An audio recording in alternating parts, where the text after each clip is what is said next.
กับสบายดีสวัสดีพ่อแม่พี่น้องสุขคนยินดีต้อนรับเข้าสู่สองบ่าวสุขคนดีๆพี่น้องมื้อนี้เฮาสิเดินทางไปงานแต่งหมู่เนาะพี่น้องเอ้ยว่าตั้งแต่อันเกิดมาก็ได้ไปแต่งานดองหมู่พี่น้องจักยามใดสิฮอดงานดองเจ้าของเนาะ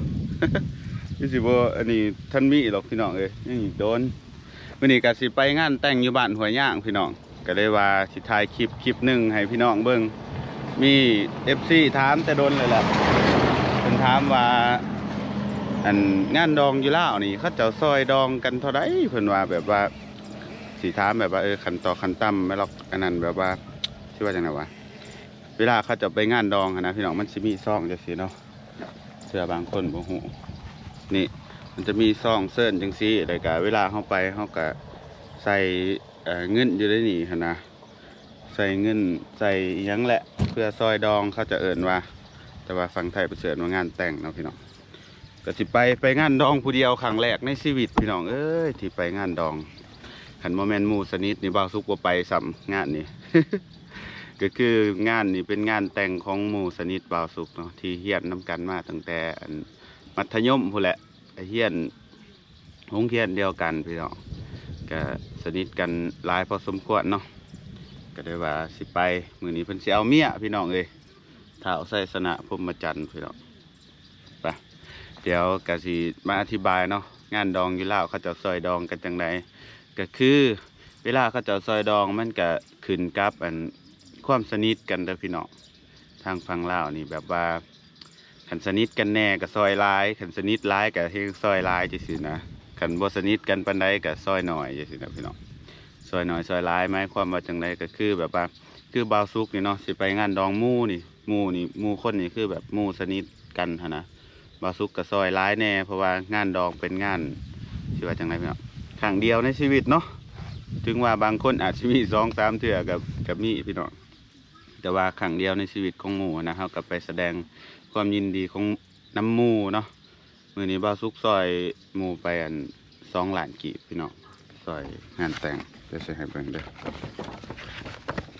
แป๊บหนึงไปงานดองผู้เดียวพี่น้องนี่งานดองหมู่เฮาซอย2 ล้านกีบพี่น้องซอยงานแต่งหมู่ก็บัดถามว่ามันขึ้นกับความสนิทหลายหน่อยเฮาซอยหลายซอยหน่อยบัดคนบ่มีเด้อซั่นเนาะ อันนี้ก็ต้องเบิ่งอีกอย่างหนึ่งเด้อพี่น้องเวลาเขาจะซอยดองมันก็ขึ้นกับแบบว่าเฮาสนิทกันแล้วก็ขึ้นกับหน้าที่การงานเฮาคือกันเนาะพี่น้องคันคนที่เขาเป็นพนักงานเขาเจ้าก็สิซอยกันหลายแน่เพราะว่าเขาเจ้าเฮ็ดเวียกนํกันนั่นนู่นนี่นะหมู่สนิทกันแล้วก็ผู้คนรวยเพิ่นก็สิซอยหลายเนี่ยพี่น้องก็ขึ้นกับฐานะคือกันเนาะพี่น้องขึ้นกับความสนิทแล้วก็ฐานะของตนเองเลยเนาะพี่น้องว่าสิซอยน้อยซอยหลายก็แล้วแต่ว่าขันต่ำนี่ก็ประมาณอย่างหน่อยก็200,000เลยเนาะเงินเดียวนี่200,000-300,000พี่น้องก็ประมาณขันเทียบซื้อเงินบาทก็ประมาณ500 บาทพี่น้องเลยขันต่ำเพราะว่าเฮากับไปกินข้าวกินน้ำอยู่หันเลยพี่น้องมี2 หลอกเครื่องดื่มเนาะก็ซอยสำคัญก็โอเคเด้เนาะพี่น้อง300,000สำหรับคนที่บ่สนิทกันแต่ว่าคนสนิทกันก็ซอยหลายแน่ซอยหลายนี่ก็ขึ้นกับฐานะเฮาแน่เนาะพี่น้องว่าเฮามีกำลังทรัพย์สำใดไปพี่น้องว่าหลายใหญ่ห่างสิเดินทางไปเลยงานหมู่อยู่บ้านห้วยย่างไปผู้เดียวขี่รถจักรไปอีกว่าซอยหมู่2 ล้านกีบพี่น้องหมู่หักหมู่แพงในที่สุดมันก็เอาเมียพี่น้องก็สิผูกแขนนำแน่ก็ซอยตามงบเนาะพี่น้องบ่สุกบ่มีเงินหลายแต่ว่าหมู่คนนี่แบบว่าเฮาสนิทกันนะเฮาได้ซอยหลายปกติบ่าวซุกไปซอยงานดองที่แบบว่าขันบ่หูจักกันบ่าวซุกสิใส่ประมาณ300,000บ่หูจักแบบว่าหูจักแบบเพิ่นว่าอหยังว่าขันอยู่ลาวนี่เขากันหูจักกันน้อยนึงเขาเจ้าก็ใส่จังซี่นะคือหมู่หังไปพี่น้องเรื่องซอยดองก็ขึ้นกับแต่ละบุคคลคือกันเนาะพี่น้องอันนี้มันก็คอนเฟิร์มบ่ได้เอาแบบข่าวๆเนาะก็อธิบายซ้ำเฮาหูนี่แหละแล้วแต่ความสนิทกันหลายก็ใส่หลายหรือว่าผู้ใดรวยแน่ก็ใส่หลายผู้ใดสนิทกันแต่ว่าบ่ค่อยมีก็ใส่ตามงบตามประมาณนั่นแหละเนาะพี่น้อง ขันต่ำกับประมาณนั้นแหละ300,000คือบาวสุกว่าเนี่ยคือบางคนอยากตอกอยากตูดได้กับ100,000ก็มีเนาะพี่น้อง แต่ว่าสำหรับบาวสุกนี่บ่เคยใส่100,000จักเถื่อเนาะมีแต่ใส่300,000ขึ้นไปพี่น้องก็ประมาณนั้นแหละเนาะแต่ว่าบางคนเขาจะกับบ่มีอีหลีก็จำเป็นต้องใส่100,000เนาะพี่น้องไปบ่อะไรอย่าห่างเดี๋ยวเราเดินทางกันก่อนพี่น้องไปดองคนเดียวคิดเบิ้งพี่น้องคนทั้งงานดองตอนข่อยย่างเขาไปเห็นไหมเขาคือสิเนี่ยเบิ้งข่อยเบิดข่อยอายเขาเลยพี่น้องแต่แม่นงานหมู่นี่ข่อยบ่ไปแน่นอนส่วนไทยกับบ่มีคนว่างเด้อพี่น้องจักสิส่วนไทยไปเขาบ่ค่อยไปนะคนไปงานดองงานแดงกันส่วนพวกนั้นเป็นงานแบบเดือนหนึ่งเลยคนมันหลายนะเขาจะกระอายก็คือไปเหรียญบุญเหรียญบาทบุญบาทได้พี่น้องเลยโอ้ยเขาติดอ่างอยู่ไประยะห่างเดินทางกันเถอะ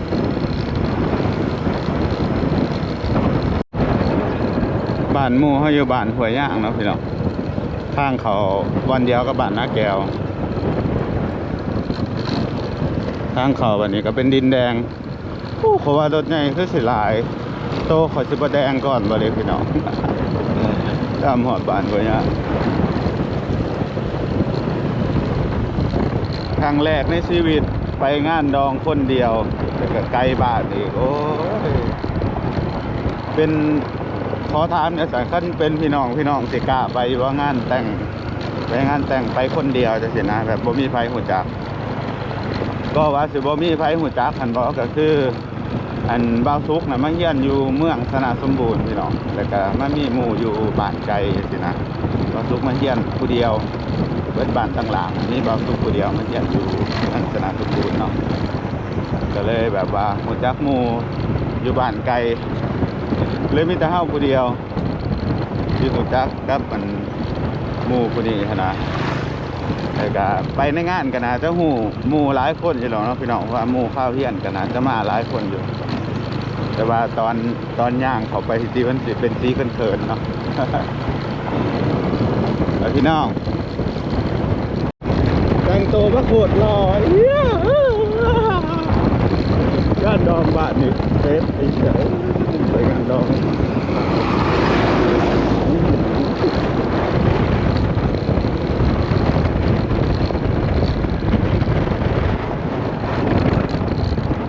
แต่งตัวมาบักหล่อๆที่บัวแดงก่อนหอนงานบัวแดงนี่โอ้ยปุ่มใหญ่เกินโคตรใหญ่เลยสุดยอดบ้านแล้วนี่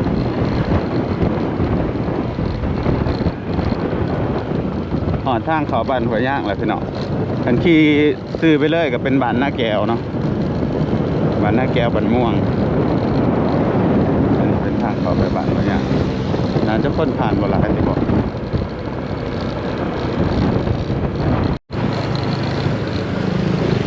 มาหอดบ้านหัวย่างเลยพี่น้องแหละหมู่ก็มีซ้ำนี่แหละพระแต่เฮียนจบมากพี่น้องก็แยกย้ายกันไปแต่บ่ค่อยได้คุยกับใครหรอกมีแต่คุย2-3 คนเป็นเรือก็จะไปใส่เบิดเนาะพี่น้องแยกย้ายกันไปเติบโตเบิดเพื่อนหมู่เขาอยู่ไกลเติบยังอีกไกลเติบเลยพี่น้อง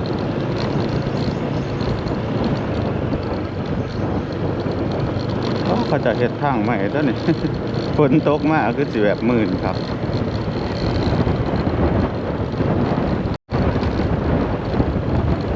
ว้าวคนอย่างเยอะตอนนี้ก็มาหอดเพื่อนหมู่แล้วเด้อพี่น้องจัดเพื่อนเจ้าบ่าวน้องงานแต่งก็ได้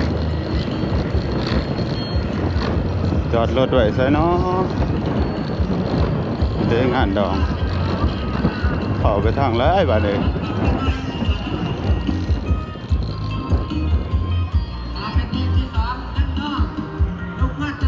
เราจะจอดรถทางไหนดีนะหาบ่อนจอดรถก็เลยพี่น้องตอนนี้เขาก็มาหอดเลยพี่น้องบ่อนจอดรถเขาจอดอยู่ตรงหน้าเลยเนาะเพราะว่าอันเพื่อนหมู่เขามันต่างติดอยู่กลางตรงหน้านะเดี๋ยวเขา แซดหาหมู่ก่อนบ่กล้าย่างเข้าไปเว้ยพี่น้องจักเขาจะย่างทางไหนน่าจะเข้าทางนั้นหรือบอกกับเขาทางนี้บ่อนใดจักบ่อนใดเว้ย ของทั้งทางในบ้านออก ไป เมือง พี่น้องแล้วเฮาจอดรถไว้แล้วก็สิย่างเข้าไปเนาะ ของทางเอง คนร้ายเว้ยอายชิบหายเลย มาเงินแต่ง แพงสิ่งเพลงเสียงรับกาซีจัดระบบ ว่าตัวย่างไปหู ทุกท่านของห้อง ผ้าแขก ไล่ หลายคนเป็นหลาย ขอให้พี่น้องมีความสุขกายสบายใจตายว่ะ เกี่ยวพ่อกันดงดักเวลาหน้าได้ปะส่วนทางธุรกิจของคือกันเนาะเอาเฮียเซิร์นพันยาของทั้งทันในบ้านออกเมือง เป็นเกียรติให้เซิร์นเนาะนั่งอยู่โต๊ะใดตั้งไหนก็ขอเฮียเซิร์นเป็นเกียรติให้แม่ประสันเป็นมงคลให้ลูกให้ร้านเนาะวันนี้ก็เป็นมือสันมันดีมือสีมันสอบประกอบด้วยวันงามเอาทั้งเรื่องงามดีนี่แหละจังสันการได้เสียเซิร์นทั้งแขกผู้เกียรติเข้ามาร่วมเป็นมงคลก็ขอมุกเข้าใจอีกแต่นึงทั้งแขกผู้เกียรติเข้าไล่สละเวลามีคุณค่ามาร่วมงานอยู่ทั้งสถานที่แห่งนี้เป็นมงคลเนาะเอาขอเซิร์นภรรยาของทางทานได้บ้านดูบริขาผักบ้านบ้านออกเมืองเนาะ มาพี่น้องวันนี้เขาก็จะมาผูกแขนหมู่เขาเนาะเพราะว่างานผูกแขนน่ะ9 โมงเช้าเข้ามาบ่ทันเลยว่าจะมาผูกที่หลังแสดงความยินดีเนาะผูกแขนนำใส่อันนั้นซ่องนำหมู่เขาเองเนาะสบายดี อยากได้เมียสบายดีอยากได้เมีย อยากได้เมียแห้งเหรอโอ้สูงยาวค่อยใหญ่อยู่ได้อยู่แนวนี้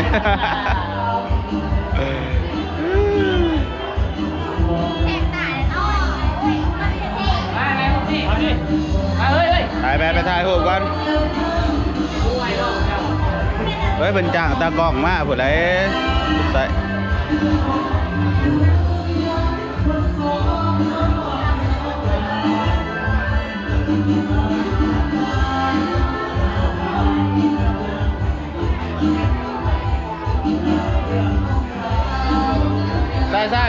มาถ่ายวิดีโอนะสิผูกแขนดีตาดีๆไม่พูดออกมากหรอกไม่เป็นไรนะ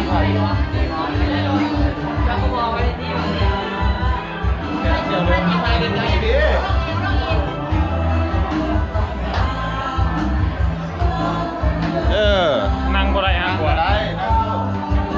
ทรงผู้นี้มันนั่งบ่ได้ผูกแขนหมู่กันเนาะพี่น้องเคยถ่ายคลิปอยู่ว่าเชียวแต่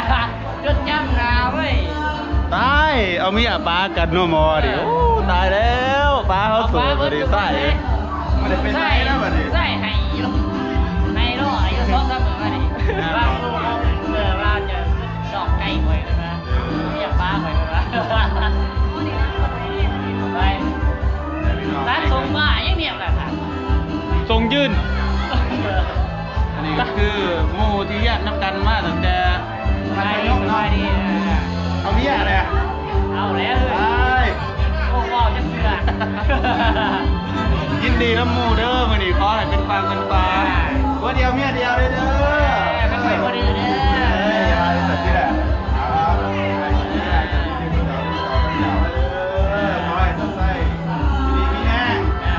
ด้วยสามลุงทุกคนให้ได้ก็พอดปากกันเลยเชียวเด้อดีใจร้ายดีใจมาหาข่อยโอ้ผมมาแล้วข่อยนั่นจะมากกันก็ชิวเลยไปหากันอีกแต่รับเดี่ยวเนาะงานแต่งมีเธอเดียวในชีวิตไพ่สิบมาข่อยมาแล้วข่อยใจแต่จะไปแต่งอยู่เรียนจันทร์ข่อยยังสิไปไม่ยากนะข่อยแม่น่าเชียวเชื่อเจ้ายุดเรียกพี่เรียกข่อยล่าเรียกมาโหลดข่อยนี่บ่ไปข่อยเมื่อยนั่นนี่โอ้ยเมื่อยแล้วว่าร้อยเรียกเมื่อยได้ใส่เอาคุยจับใจซ่องจะหายมันไปซ่องกับบ่ไหลใส่กูสับถากทำเงินภรรยาเจ้าไส้เนาะคือน้อยเด้อทุกคนแย่กันบ่มาไม่ได้หรอกเรื่องมาให้เราบอกง่านี่ไอ้แม่บอกง่ามันเนาะเจ็ดสิบจุดเก้าเปอร์เซ็นต์ได้80จ้ะขอให้ทั้งสองมีเมียเป็นนักการเมืองรับด้วยตามลูกคืนโอ้ยพ่อต้องเป็นอะไรนั่งนี่กันดิถ่ายหูกันเนาะ ใส่แว่นก็เสียโอ้ยมาใส่แว่น นี่ดิฝากด้วยส่งกู กล้องนี่ดิ กล่องกูกะมาตักนี่มาขันนั้นสิมาถ่ายให้แล้วถ่ายโทรศัพท์เพนเนตี้บ้านคอยอยากได้รูปเฟซนะถ่ายรูปตอนนี้เลย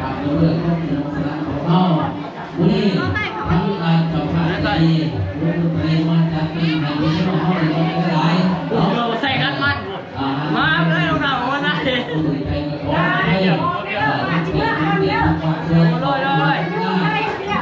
ใส่ขอบใจร้ายมากเลย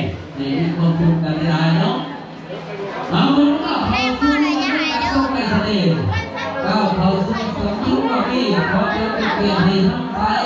ผมมึงเวียนน้อยน้ำตาให้เลยทั้งนั้นหอมพริกหน่อยหอมพริกนั่นเอาไปให้กินเรื่องทั้งสาวหอมพริก ถ่ายรูปสั่งก่อนกูจะโพสจะเพจก่อนโอ้ย อะไรเสียดูเสียเขา เอาให้เราได้ถ่าย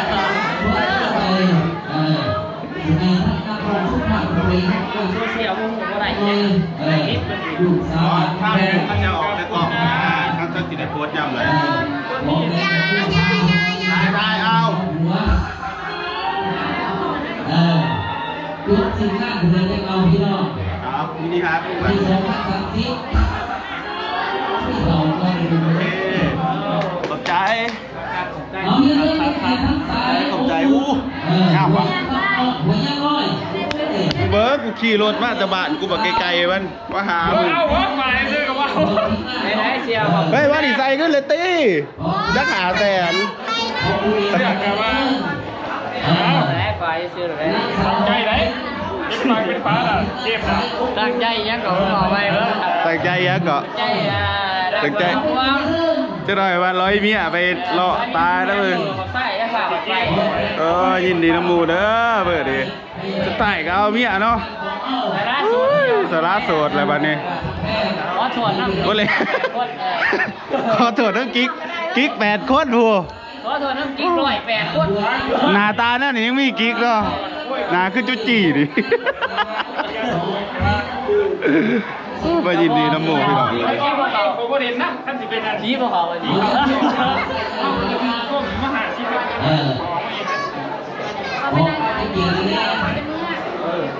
นี่มันก็เพราะว่ากินคนเดียวก็สู้ได้ย่อมกินกัน กินเบียร์ก่อนแล้วอยู่บ้านอะไร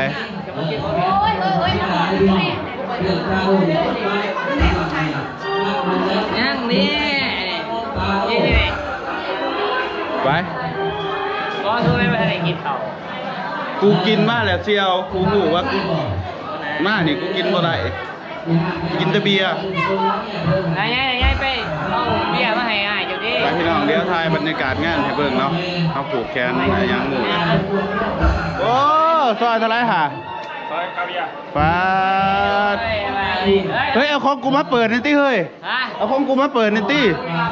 เปิดเลยเดี๋ยวนะซ่องกูให้เปิดเลย ว้ายเฮ้ยเยอะก่อน เปิดของกูก่อน เอามากับลูกวะโอ้เชียวใช่มากับลูกวะเชียวมากับลูกวะหรือมาทางไหนก่อนอะไรเชียวใช่เพิ่นก็โงดมาก2 ล้านเกมมาดิเฮ้ย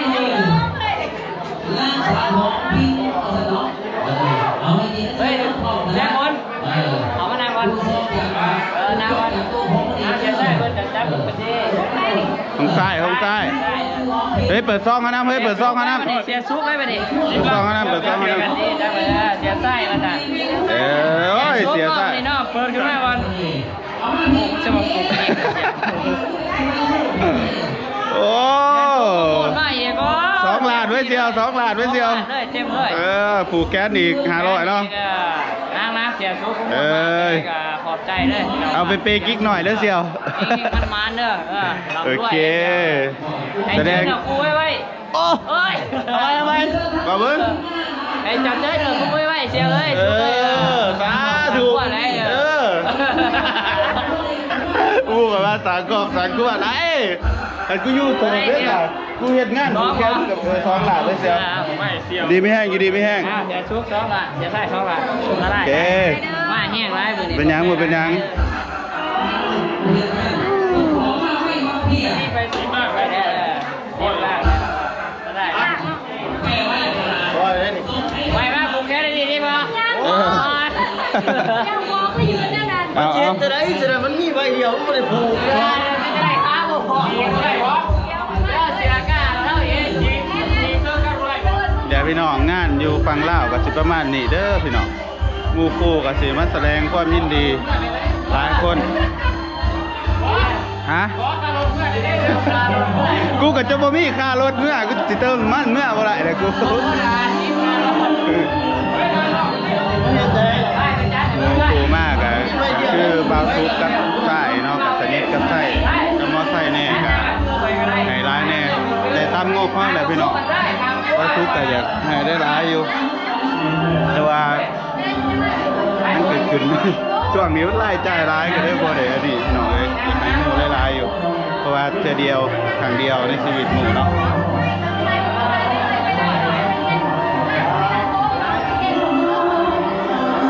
เด้หมู่ก็จะมาผูกแขนมาซอยดองหลายคนอยู่ดอก